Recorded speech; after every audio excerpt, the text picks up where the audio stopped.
And joining me now for more on the Trump transition is NBC News' Garrett Haake, who we saw running around the Capitol, and Ryan Nobles has the latest on Capitol Hill reaction on Matt Gaetz. So, Garrett, I know you're back to running the halls of Congress. How should we view the president-elect's insistence that Matt Gaetz needs to be his attorney general? And why does he really want Matt Gaetz to be his AG so much? Well, look, I think he's going to push hard until and unless he views the fact that he's pushing up against a wall. And that's certainly not the case right now, with Republican senators at least willing to listen to his entreaties.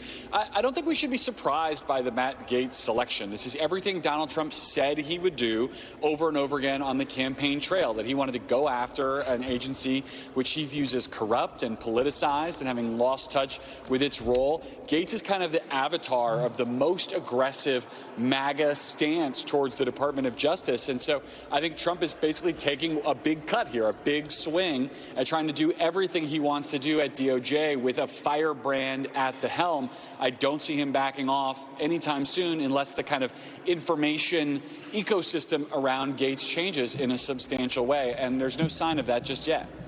And I wonder, as you think about this push for Gaetz, is there really a sense maybe in the transition team that if they can get Gaetz through, if they can get that most controversial, hardest nominee through, that they can basically get anyone through? Yeah, I think that's probably right. I mean, obviously, all of these nominees, once they become nominees, will be dealt with individually, and they'll each have to go through different committees that could have kind of different dynamics overall. But the same general rule is going to apply here. To sink any one of these nominees, you would either need 4 no votes on the floor, which I think is exceptionally difficult, or a behind-the-scenes wave that would indicate massive opposition leading up to a floor vote. I think, you know, if they get Gaetz across, it would certainly prove that anything is possible. But the thing I'm watching out for is whether the opposition to him sort of solidifies and builds in a meaningful way that we never even get it to the floor. And I think that would show the Senate pushing back against Trump in a meaningful way that, again, we've seen no sign of them doing as I stand here right now in mid to late November. Yeah, and we're looking at live pictures right now of President-elect Donald Trump standing next to Elon Musk. They're in Texas ahead of the SpaceX launch that's scheduled for later in the next hour. So that's him meeting with people who are going to be super influential in, it seems, the second Trump administration. So interesting to see them there gathered. And Yamiche, can I just flag, standing over Elon Musk's shoulder there is Kevin Cramer, the senator from North Dakota, who just a few days ago was expressing skepticism about Matt Gaetz for Attorney General. He did it in interviews with me and with other reporters here on the Hill. It was reported overnight and confirmed by NBC that he was on the phone with Donald Trump yesterday about this, Trump calling him to talk about Gaetz. Now the two are appearing side by side. I think it's fair to assume this is part of that kind of personal lobbying effort from Donald Trump continuing now in South Texas. And it's interesting, as we're seeing the sort of wider view of this. You see Senator Ted Cruz there, too. I wonder, yesterday in an interview with Fox News, Trump said he wasn't out for retribution, but does it feel like maybe he can outsource that to maybe some of the people who are going to be standing around him, even here in Texas, as he's waiting for this SpaceX launch? I wonder if this is sort of like, I'm not going to do this, but maybe the people standing around me, they're going to get that retribution for me. I think that's certainly possible, although, you know, to hear Donald Trump tell it, his view of the Justice Department, there's no separation between the White House and the DOJ like we've gotten used to in the post-Nixon, post-Watergate era.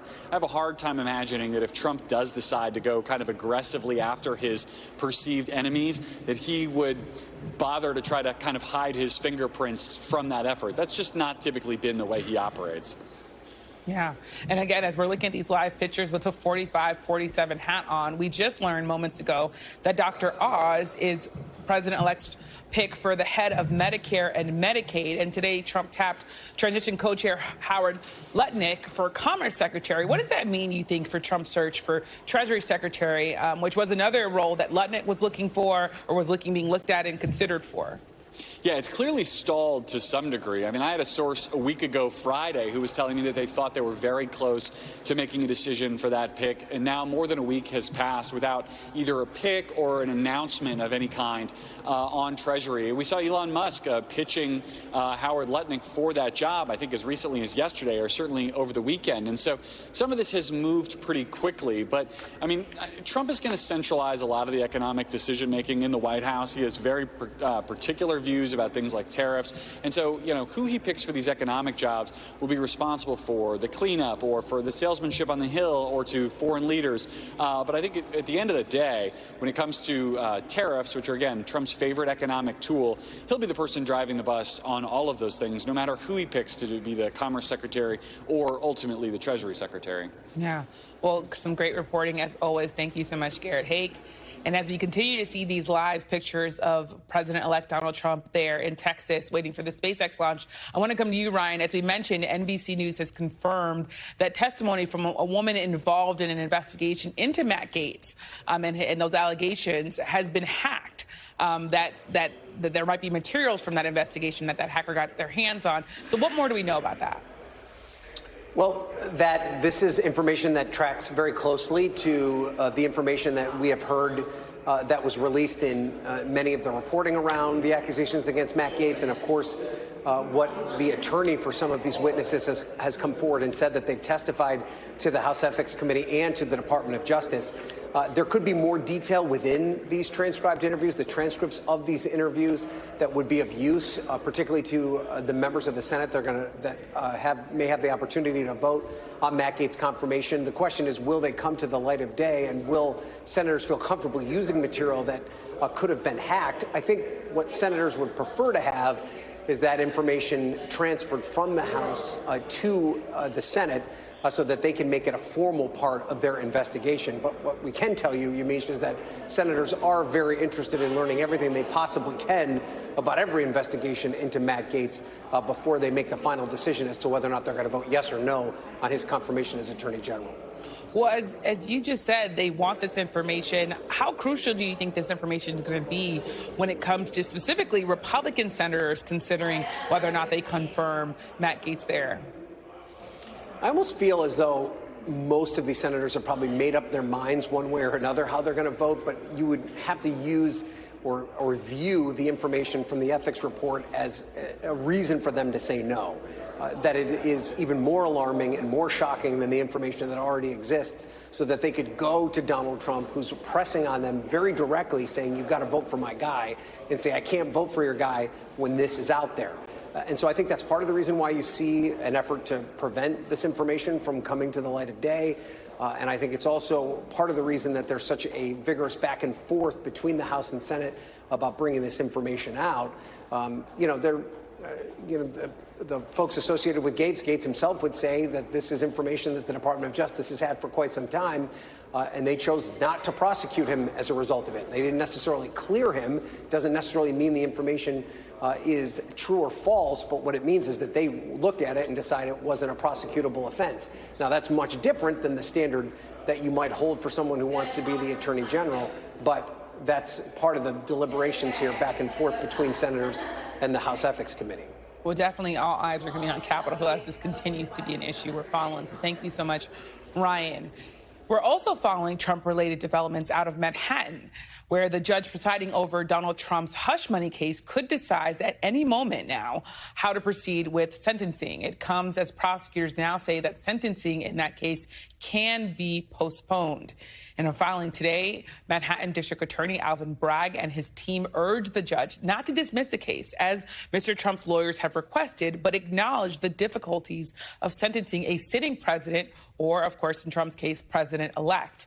That filing says, quote, the people deeply respect the office of the president, are mindful of the demands and obligations of the presidency, and acknowledge that defendant's inauguration will raise unprecedented legal questions.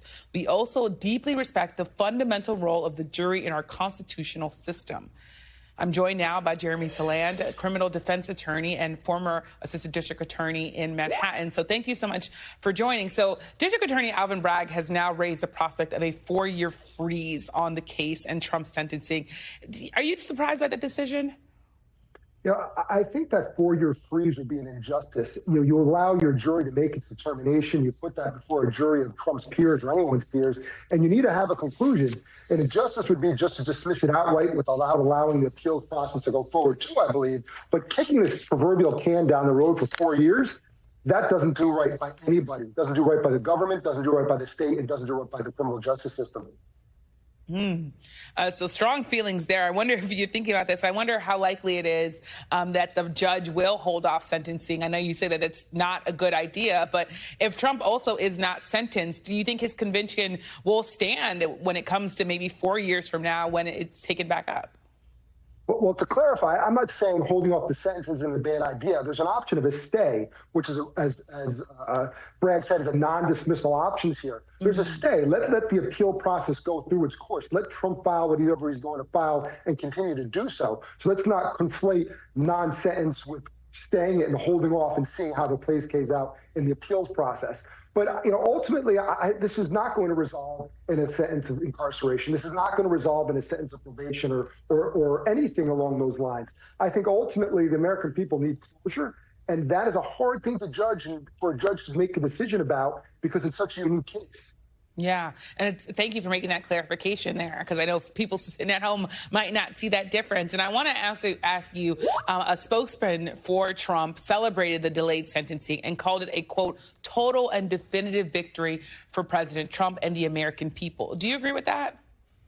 I wholly disagree with that. And one of the arguments that Donald Trump made is that you cannot sentence me because I have this absolute immunity as president. But keep in mind, this started prior to his presidency and to his election. But also that there's an argument that this will impact his ability to transition from Biden to Trump, which is quite a rich argument when you look at what occurred on January 6th, whether you believe he had a hand on it or not. But objectively look at the evidence that there is some relation to Trump's involvement or engagement, whether that's criminal or not. Jack Smith may never know. But it's a rich argument to make. This case has to come to a conclusion. That would be an injustice, and that's a wrong statement by Trump's team.